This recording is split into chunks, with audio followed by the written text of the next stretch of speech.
Welcome to the Near Memo, a weekly conversation about search, social, and commerce. What happened, why it matters, and the implications for local.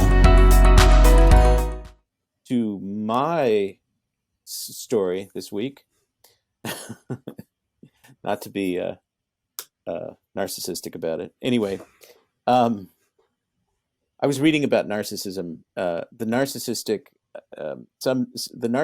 I forget what the clinical term is. I was reading this very interesting article about some sort of narcissistic implosion, which was kind of paradoxical, you know.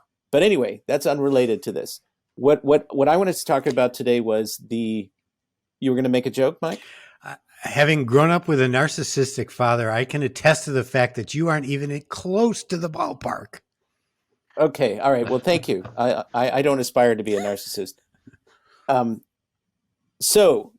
There are a number of things conspiring or converging around privacy, pending legislation, the FTC, the post-Roe environment, Roe v. Wade overturned environment that we're facing that could signal the end of very precise geolocation data for most of the market and precise offline attribution that has been one of the great benefits of the advent of location intelligence.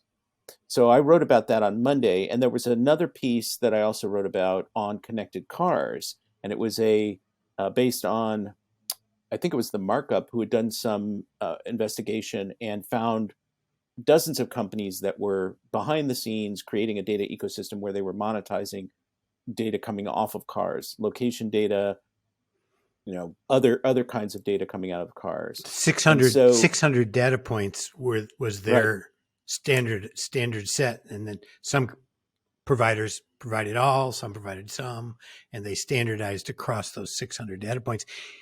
And some of the data points were very personal things. It wasn't right. just location, although once you add location to any data set, any anonymization, as they point out in the article, is out the window. Right, exactly. So, you know, in a case like connected cars, there's a lot of data that would be, as I tried to point out, really valuable for urban planning, public safety, commute times, driving patterns, all kinds of things that could be publicly beneficial. But that's not why this ecosystem exists. It exists for revenue optimization, money, you know, generating revenue, insurance. They're not thinking about public good. They're thinking about how do we make more money or how do we mitigate our risk or whatever it is. And so this data plus all the data coming off of smartphones plus other sources is probably at risk. So we've got, I won't go through all the legislation, but we've got the American Data Privacy and Protection Act, which seems to make all targeting opt-in. It's not entirely clear. We've got the FTC and the FCC that ask carriers about how they're using location data and whether they're abusing it, how they're marketing it. So there's there's other things going on basically. So plus the app tracking transparency, Apple's opt-in targeting, and all of this probably means that one or more of these things is going to make it through the legislative gauntlet, and we're probably going to see the end of precise geolocation, except on platforms like Google, which will have a kind of end-to-end control of the user and consent and all of that.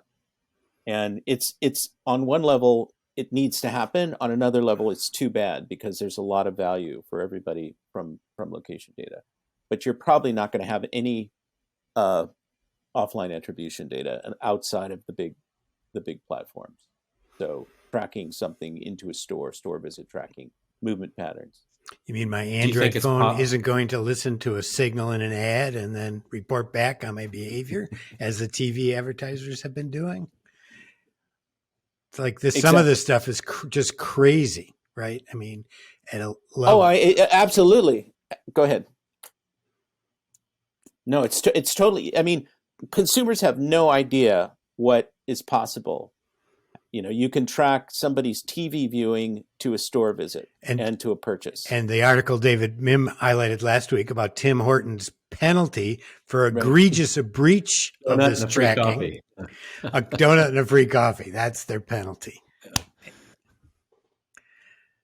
David, you were going to say something. I was going to ask if you think that one or more of these legislation pieces might require Google to separate out somebody as large as Google, who does have this end-to-end solution, to separate out the use of location data to say, yes, you can use my location, but you may not use it to do X, Y, and Z. And if that's, I mean, it feels to me like there are such a discrete number of things, like even in the current cookie model, which is totally broken, as you've said so many times, but like those OneTrust modal windows where it's like, you can use this for this, but not these four things. And that seems like it would still work even with Google Maps, assuming Google abided by those selections. Well, I mean, consumers clearly want certain applications to have your location, or they simply won't work, right? And Google is one of them. Google Maps is one of them. Right. I want Google Maps to know where I am so they can direct me to Target, whatever. But they may not want me. I personally would not want Google to share the fact that I visited a Target with Target. Right.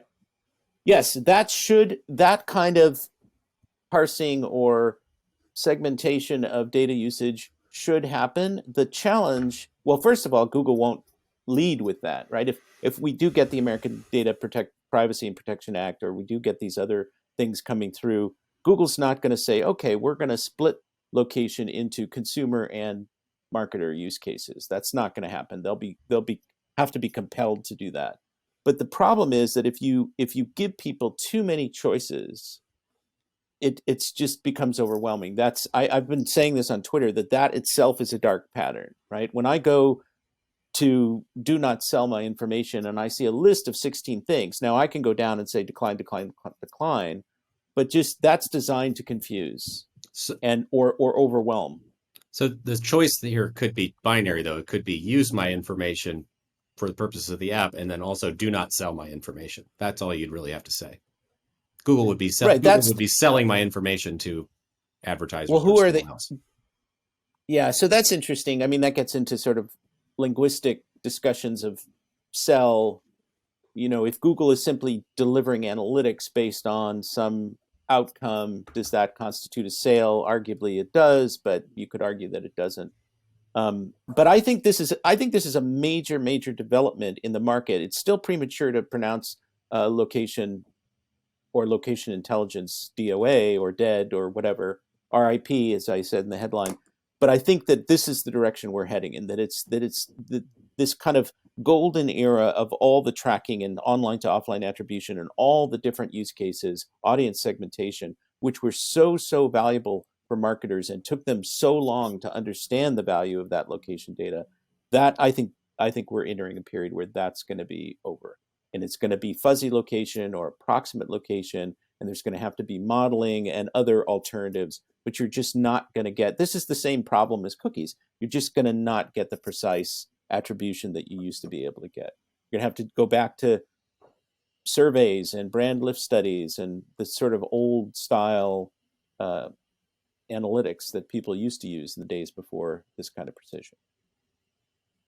Thanks for joining David, Mike, and Greg. To stay on top of the latest developments in local, subscribe to our newsletter at nearmedia.co. We'll see you next week.